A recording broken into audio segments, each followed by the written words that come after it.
Marieke, thank you for coming to Eoh-lution. You are our special guest today. I recognize you as a game changer, as an impact-driven person, as an ecosystem builder. So, welcome to Eoh-lution. Thank you. It's an honor. So we would like to give you the floor to introduce yourself. My name is Marieke Schoots. I'm Dutch. I have been working for Tilburg University for a long time already, and along the way I have been specializing myself in intersection of academia and societal impact, which is not a given, so to speak, in academia. But I have to say, in Tilburg, we have been working for many years on finding better ways to make our knowledge, to add value to the knowledge that we create. I work on as well as strategic as a tactical as an operational level. So I developed a strategy for our board, but I'm always also privileged to implement it within these strategic periods. We work with certain strategic planning. So I can say that I know all the levels and possibilities and successes, but also the drawbacks and the boundaries of it, but also the inhibitions that are there. I'm also involved in one of the university alliances that are active at the moment. The one I'm working for is called Engage EU. It's also specializes in social engaging. Yes, it's engaging in society, and there I'm the work package leader or coordinator of the work package on societal outreach. Engage is engaging in society, and so we learn from the network, 9 universities. We try to gather the best practices, learn from each other, and we have developed also strategy for connecting the regional ecosystems that are being built around all the partner universities together in one European ecosystem network. It's the network of the networks. You are bringing these regional ecosystems into a more connected one, then it becomes a network of the network, yes. And we are just starting to discover what are the possibilities and the options, and bringing together all our partners to get to know each other. So, for instance, there are always municipalities in these regional chapters, and they are very interested in collaborating with each other. Okay, so you are not an academic, you are not a strategist only, you are not a practitioner only, you are a bridger between different levels within the university, between the university and the region and the different actors in the region. And you are also a bridger in between Tilburg University and the other 9 universities. Not only you were talking about this university alliance, but I know that you have been working in the region with different initiatives. So how it started? It's something that has been growing along with me through the years, right? So when I started out at Tilburg University, there was not any thought on impact or valorization. So I've been working in Tilburg for a very long time, over 20 years now. That gives the level of experience you have. So exactly, but also I think the time it took to get from being the only policy advisor to the full-blown program that we have at the moment with all these academic collaborative centers, which over 100 people are working on impact, right? It took us over 10 years to build it. We are part of the region that we are settled in, right? And it started out over 10 years ago with an understanding within the region that it was necessary that we would join forces in the triple helix at that time, right? So the triple helix, we all know that. It was education, companies or business, and government.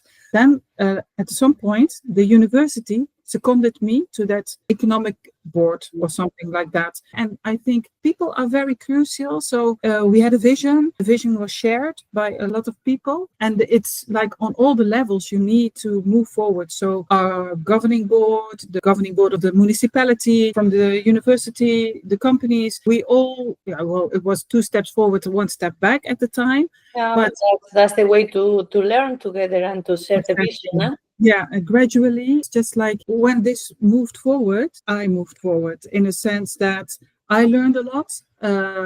My vision and my ideas became more sharper.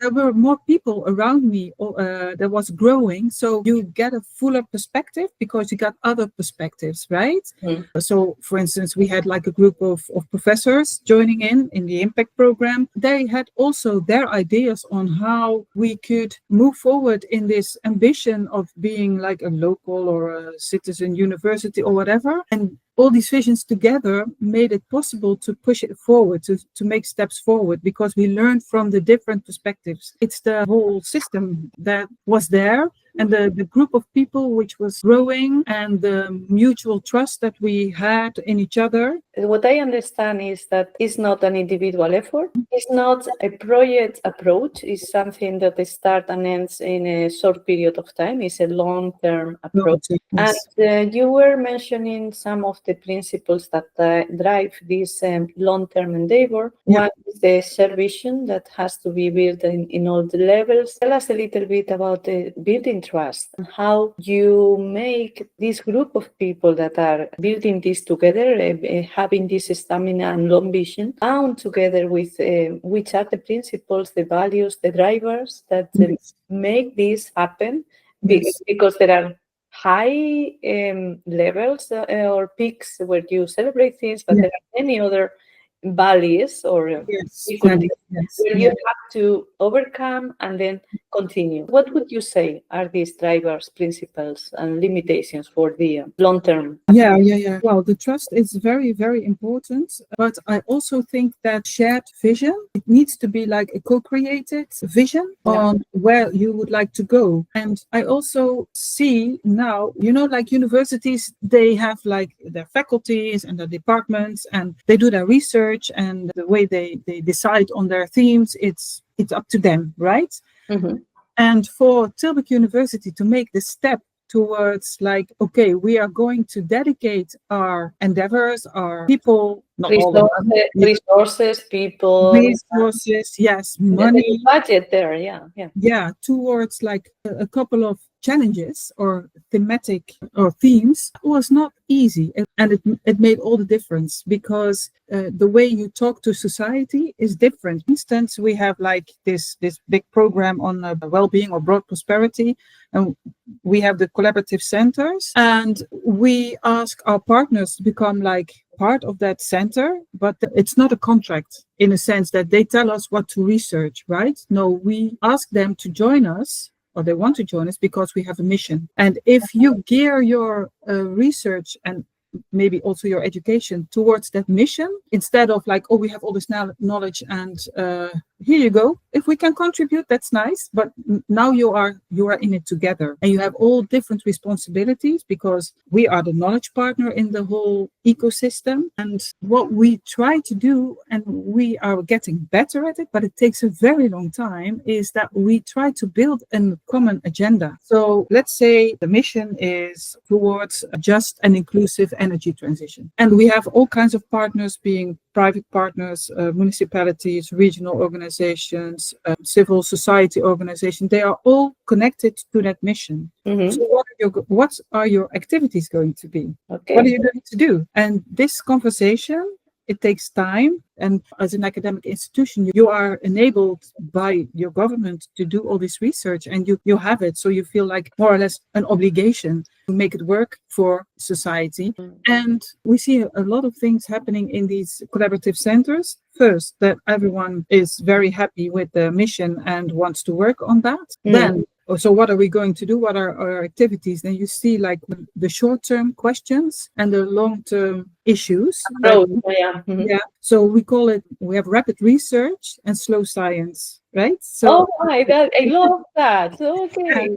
Well, I have to say it's not my line. One of our academic leads of one of the collaborative centers came up with it, and I think this really It's is amazing. yeah, it's amazing. Yeah, it is. We do not work for one organization. We are all mission oriented. The university becomes more or less like a neutral ground for partners to address the issues outside their regular day-to-day relationships. So that's an impact already going on. And there is this impact-driven, purpose-driven, mission-driven, and the shared agenda that brings the responsibility and responsiveness of all the actors in the same table. What these collaborative centers that you are mentioning are, what is working, how have you done it, and how they work? Yes, this is not something that happened overnight. Part of the 10-year journey that we had with the university, me, my team, the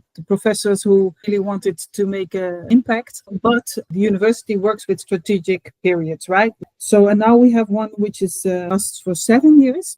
The former strategic period, we had the impact program, which we tried and experimented a lot with building communities, outreach, engagement, all these kinds of things. And we learned a lot, but it was not really sustainable. And then we entered into a new strategic period, and there was a change in the board of the university. It was not just a bottom-up initiative, right? We got the support from the strategic plan. So you started proving things from a bottom-up approach with the impact program. The lessons learned brought some knowledge into the strategic planning, and then the top down, the bottom down came together into what you are now implementing, which are these collaborative centers. And we learned a lot also about the dynamics within the university. So it should be like something that was not on top of or besides. It should be something that was bringing everything together. And we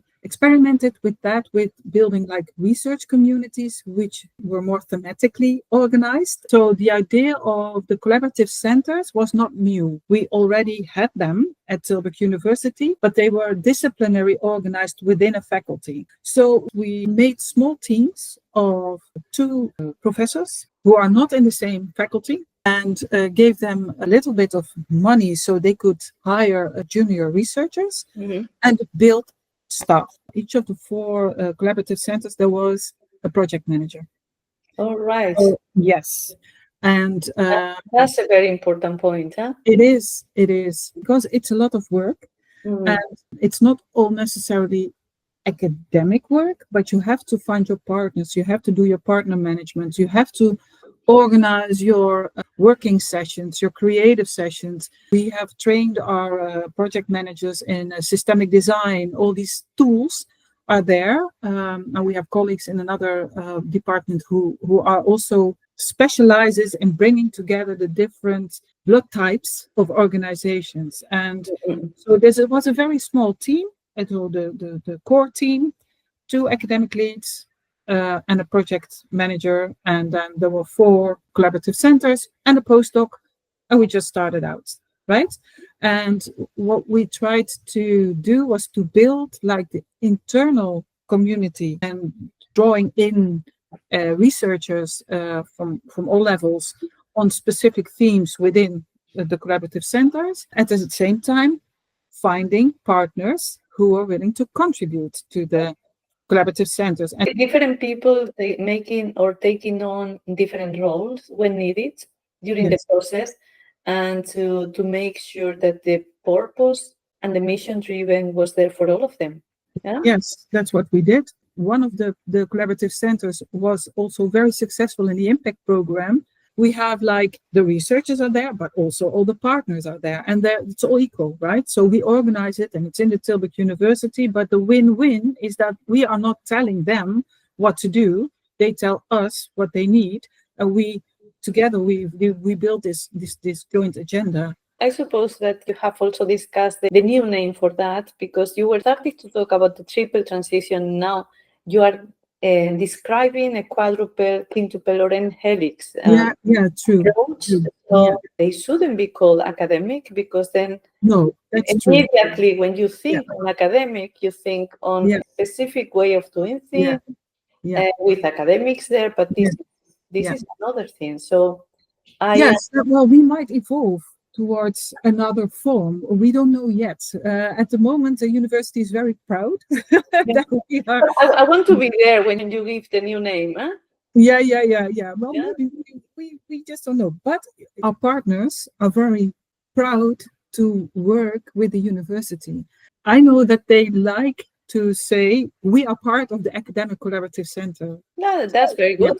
You have built a reputation by doing things with this long-term collaborative approach, building or co-designing together the agenda. And now let's go into this power dynamics and governance, how these different approaches, different ways of doing things, different rhythms, different interests come together into these collaborative centers, and how they adjust, and how do you manage that? We really need to make a distinction between like the internal dynamics of the university and the dynamics within collaborative centers, because what we learned from the previous program was that was very much part of the strategy of the board of the university, right? So the schools, it was not that kind of party for them, right? So what we did is that we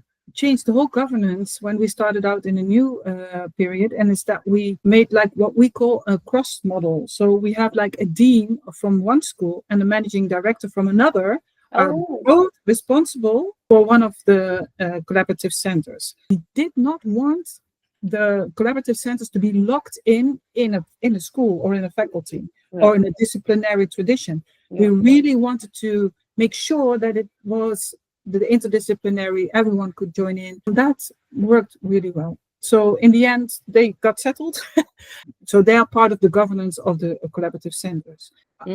Partners also have something to say about the collaborative centers, and it's up to the centers how they organize that. So do they have like a board or a user board or whatever? And so they organize that as well. What you see is that we have like connection on the strategic level with the CEOs of the organizations also, or whatever. But on an operational level, we work with other people. All right. So these people are in the building houses or whatever. And what you see is that if in that organization, there is no line between what we do on an operational level and they do not report to the strategic level, then we are in trouble, right? So we bring together the CEOs and we tell them, oh, we do this and well, these are the results. So it's the 8 that you need to close, right? So we have to have this connection. The vertical, the horizontal, and then the interlinked one, Yeah.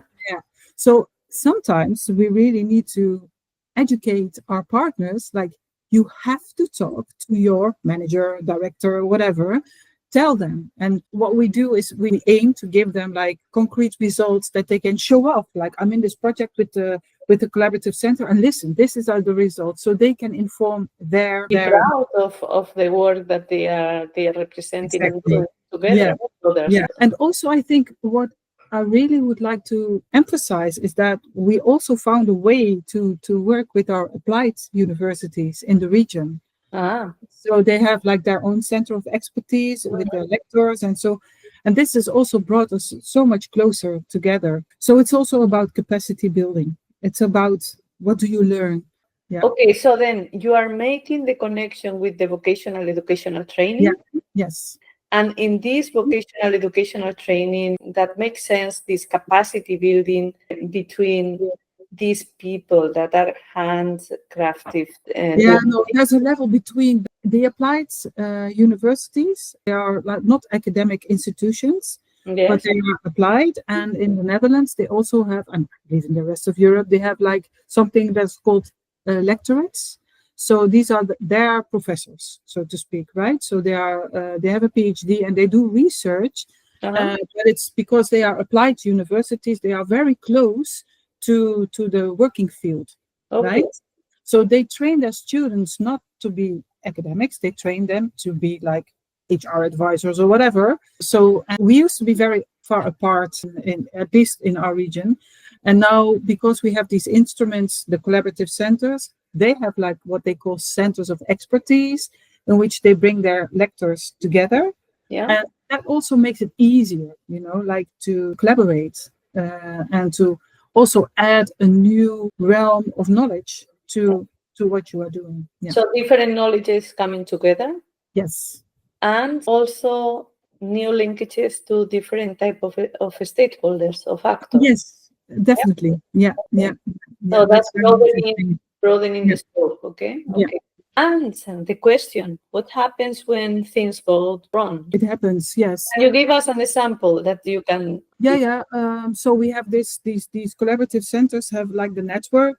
The network works together, right? So decision to join a center is an executive decision, and they move forward with we just get someone who's going to start to work with us, and they are positioned in different. Sometimes we just don't know which part from the organization that they are, and the beginning we weren't that sharp on that. So when partners join, they join for 4 years, and there is an opt-out after 2 years, right? So after 2 years, they say, okay, it's not for us, then they are free to leave. So I understand that there is a formality to be part of this collaborative center for 4 years. So do they sign a letter? Do they pay a fee? Or how this? Because then this is a crucial issue for the governance of this. It is, yes.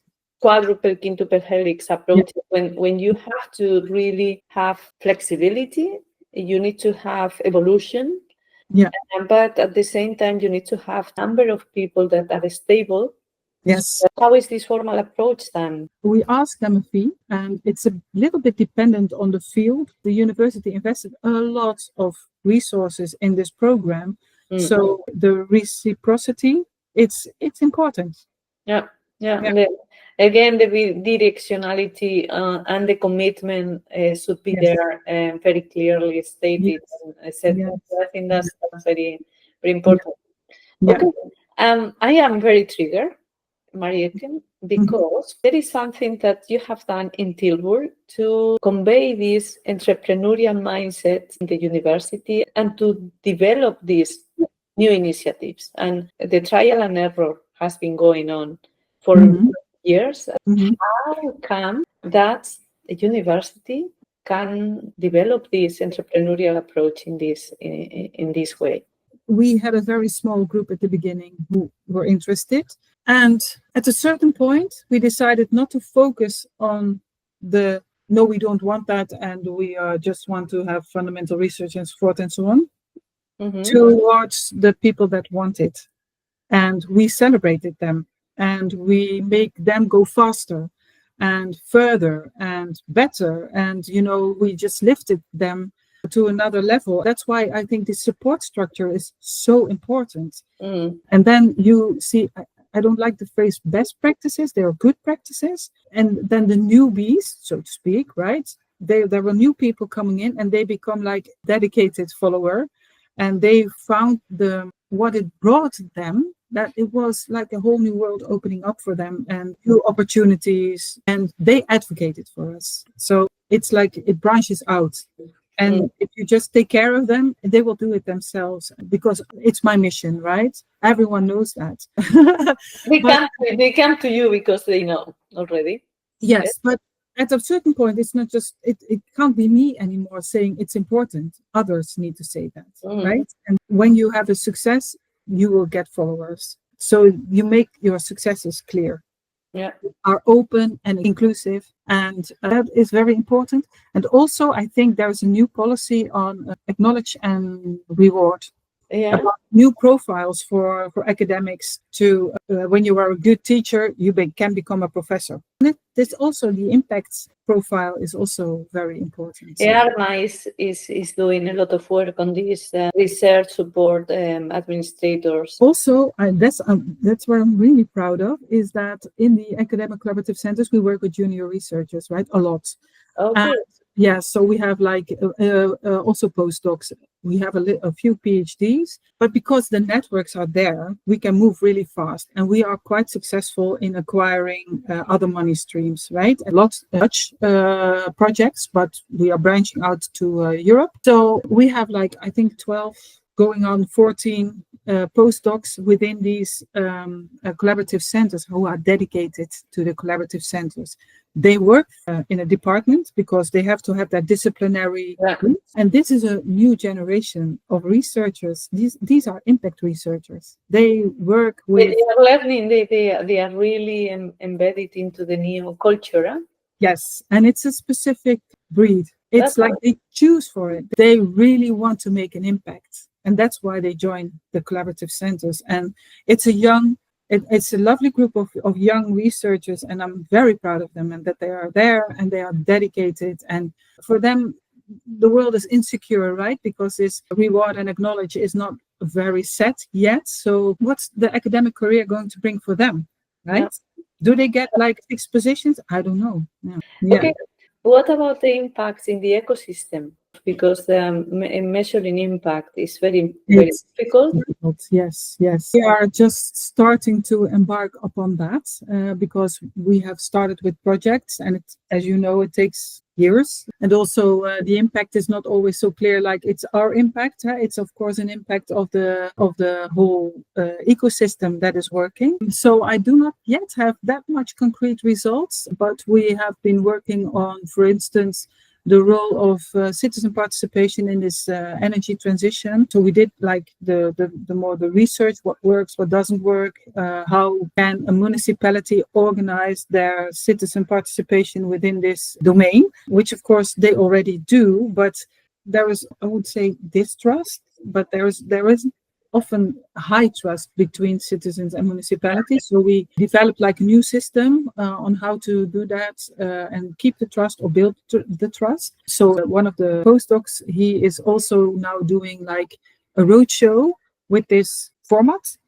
visiting all kinds of stakeholders to share about this newly developed ideas and toolkit, actually. So that's finished. And then in a year, we are going to revisit to see what was the take-up of that new way of working. Yeah, so that's an example. Yeah. Okay, so I'll be very happy to follow up how this evolved. Yes. Really want to thank you for sharing, for Sure. your commitment, for your long-term commitment on this, because you're an example, and Thank you for your kind words. Well, it's not just me. You know the phrase, it takes a village to raise a child. Yeah. It takes a village to do some impact, right? So it's not just me. It's it's a growing growing movement, and our conversations have been a very big part of me moving forward. So it's also a bit of a success for you. Thank you very much, Marieke. It's always a pleasure. And one of the things I celebrate more in my life is that I have been meeting very, very interesting, very inspiring people to work with. Mm-hmm. And if I can phrase what I was saying, that I am proud of you, is I am proud of you in your contest, in the work in that you are doing in your university and with the people you have been working with, because it's, as you said, not you only, but is you in this contest of your life, professional life, but also the building of collaborative endeavors. There has to be some purpose to everything, right? I think that's the most important. And I think, coming from I'm not an academic, but working in academia for so long, there is so much wealth, knowledge-wise, in institutions that we can profit from. It's not a given that society taps into that, right? And that's for me, that has always been a major driver. I always felt that's a waste of all this hard work that all these people put into their heart and soul in that work, in that research. It's a pity that we do not connect it better. That's the purpose. And you need to be patient. Yeah. The stamina of the long run, and I think it's important for this purpose-driven. How can we transform our universities into mission-driven universities? Find the right people who want to join you in your mission on all levels, in the board, within the professors, the young researchers, the students, and the staff. Okay. How do we bring society working together with universities to really make a change or to respond to the challenges we have? Build an intermediate structure where they can meet and build the trust and respect each other. Okay. I think we are done. So thank you very much, Marieke. Thank you for having me. A pleasure. A pleasure.